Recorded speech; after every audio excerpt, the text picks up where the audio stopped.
Эгер сиз чыркыраган чындыкты, жүрөккө жакын эмоцияны уккуңуз келсе, биздин модераторго жазылыңыз.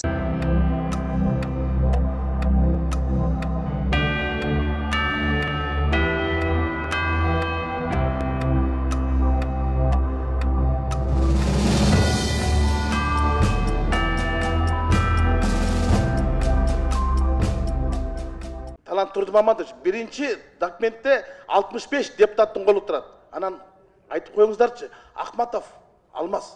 Кече эле жер көрдүк го, ал кантип кол койду? Өлүп калган кишини кантип кол койдуңар? 1 мартта ал кантип кол койду? Дүйнө салып кетти го. Кубанычбек Жумалиев түрмөдө жатырга кантип кол койду? Мына карачы документ. Мына биринчи таблодо, монитордо документ.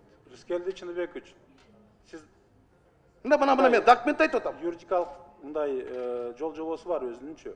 Демилге кылганда. Жок, 1 мартта кирип атат. Анда 65 депутат болот атат. 80 жок берди. 65 эмес, ошол турат ошол жерде илин. Мен санап атам. Талант Турдумович карап койсоңуз. Аппаратыңызга санап чыгыңызчы. Аппарат көрсөтүп койгула. Документ биз мындайда капка шүбеген салып алып келдиңер да. Референдум жөнүндө мыйзам деп турсуздар, баш мыйзамды киргизип атасыңар. Алдыбагыла. Бөрүбашевдин колу менен кирди мына. Инструкциясы менен кирди мына. Инструкция менен конституцияны кабыл албайт. Конституция менен конструкциянын айырмасы бар. Конструкция бир эле киши, конструктор. Конституция 1000 киши болот. Анан Бөрүбашев менен киргизип, жогорку кеңешке комитеттен чыкканда бир дагы депутаттын фамилиясы жок кирди. 80 депутаттын фамилиясы жок. Мурдагы демилгелерге 80 депутат демилген мыйзам башка, азыркы кирген мыйзам башка болот. Ошон үчүн бирөөдүн чыгалбай турат.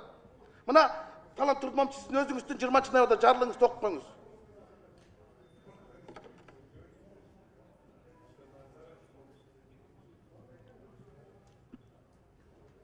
Сиздин жарлыгыңыздын 2 пункттан жазылып турат. Кыргыз Республикасынын конституциясы жөнүндө Кыргыз Республикасынын мыйзам долбоору деп. А бул жакка кирип аткан кайсы? Референдумдун жайында учурду. Аталыш эки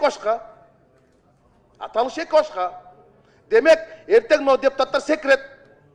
Мен ал мыйзамга кол койгон эмес, мына мен колум көргөзчү депчи. Өтпөйт бул.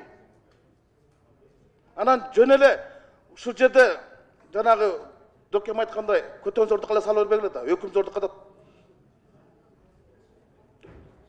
Оюңузду бүтүрүп алыңыз 10 секунд. Элдин талабы деп атпайсыңар. Элдин талабы жок, элдин аттан бир кайрылууду киргизгилечи кана көрөйүн. Элдин талабы курултай болчу, курултайды киргизген жоксуңар. Элди дагы кидайт еттиңер. Чын-чынына келгенде. Бизди дагы кидайт этип атасыңар. Айла жоктон мен дагы жооп беришке туура келип атат. Мен негизи депутаттардын айткан сөзүнө комментарий бербешим керек, жана жооп бербешим керек. Бул жерде жанакы баяндамачылар отурат, бирок кээ бир нерселерге аргасыз түшүндүрмө берип койгого туура келип атат. Рыскелди Чыныбекович, мен указ менен президенттин милдетин аткаруучу катары конституциялык кеңешме түзгөнбүз. Туура. Ушул жерде бул жер аянтча болду. Ушул жерге депутаттар да катышты. Ар кандай комустун өкүлдөрү катышты. Илимий чөрүлдөн катышты келип. Ар бир органдардан келип катышты. Мына ушул жөнүндө сөз болуп атат. Эми алар албетте демилгени 80ден ашык депутат демилге кылып атат. Бирок аларга ошол конституциялык кеңешме аны толуктоолорду киргизип атат. Анан кайра жогорку кеңешке алып келип атат. Биз болгон мыйзам менен референдум дайындоо жөнүндө мыйзамды гана карап атабыз. Жана конституциялык кеңешме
Эгер сиз чыркыраган чындыкты, жүрөккө жакын эмоцияны уккуңуз келсе, биздин модераторго жазылыңыз.